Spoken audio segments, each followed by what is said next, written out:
So throughout human history, there have been many civilizations that left their mark on the development of our species. Whether be it by conquering vast swaths of land or by implementing revolutionary ideas in the area of governance, science, or other aspects of life. Only few, however, managed to cement themselves as the cornerstones of our history with a legacy that will last for thousands of years. One of those is undoubtedly the Roman civilization with its republican and later imperial era. Throughout the centuries, they experienced many success and failure that went from being by far the most dominant force in the known world to standing at the brink of collapse, only to almost miraculously pull themselves back to the top. Considering all of this, it's only fair to wonder when was the Roman world at its peak, and more importantly, what allowed it to reach those heights. Greetings everyone, my name is Nikola Tomic, and in today's video we're gonna take a peek at Rome and its apex era.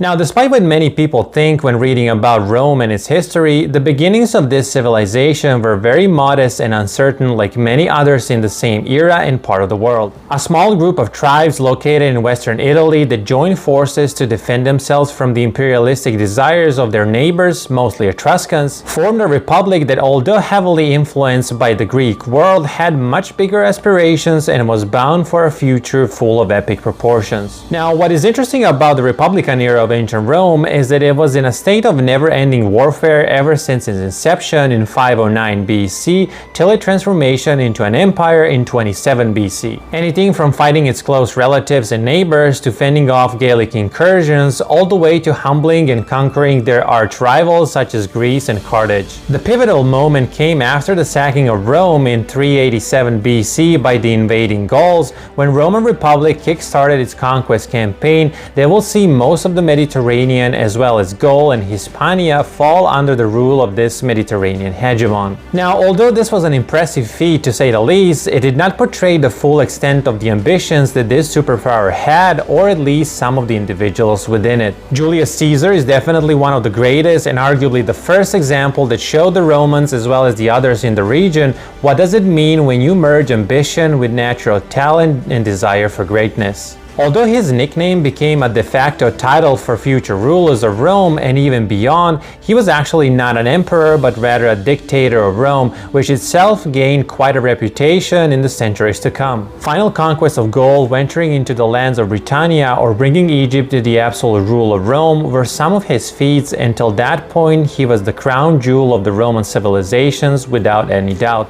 Once again, however, this was not the peak of Rome, nor was it the last in the line of ambitious and often ruthless characters that will set foot on this stage of power play. Following Caesar's premature demise on March 15, 44 BCE, a young and highly talented leader took power and became an emperor, or as it was officially known, Augustus. Octavian was a brilliant strategist who, apart from military success, saw the importance of reforms and having common people on its side if he was to preserve peace and prosperity. With a rule of 40 years between 27 BCE to 14 CE, he became the first and longest-lasting emperor of Rome, while the empire enjoyed one of its longest and most prosperous eras. By doubling the size of an already largest empire in the region and securing important alliances, many would say that this is the time when Rome was at the very peak of its power and influence, and the reason why we talk about them so much even today. Another evidence that points to this fact is that his rule marked the beginning of a 200-year-long period of Rome's dominance and prosperity known as the Pax Romana. It is estimated that the population of Rome reached around 70 million people during this time, which represented around 30% of the world population. It was during the rule of Trajan, who was one of the emperors of the Pax Romana, that Rome reached its apex when it comes to the sheer size of the empire. Covering over 5 million square kilometers or 1.9 million square miles, it spanned over 3 continents, including most of Europe,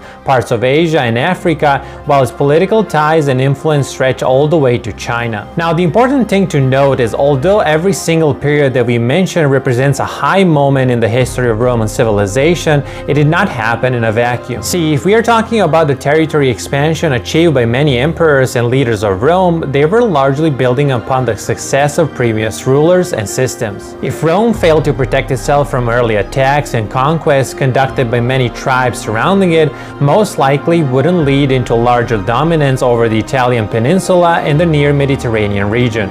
Then again, if this didn't happen, it is unlikely that Caesar and his successor would be able to conquer most of the known world and put the name of Rome on the world stage as a dominant power. With all said, the term Pax Romana is given to this period for a reason, and it does represent the highest point in the dominance of Rome, but it was only possible with everything achieved till that point. So that brings us to the end of another video, and I really hope that you enjoyed this. If you have any suggestions or opinions on this topic, please don't hesitate and put a comment down below. You can also like and subscribe to my channel if you don't want to miss the future videos. I post one short video per day, and I usually do these longer videos on Wednesdays. I also have a Patreon account, so if you want to support me that way, you can find the link down in the pinned comment below and the description. In the meantime, stay safe, and I'll catch you in the next one.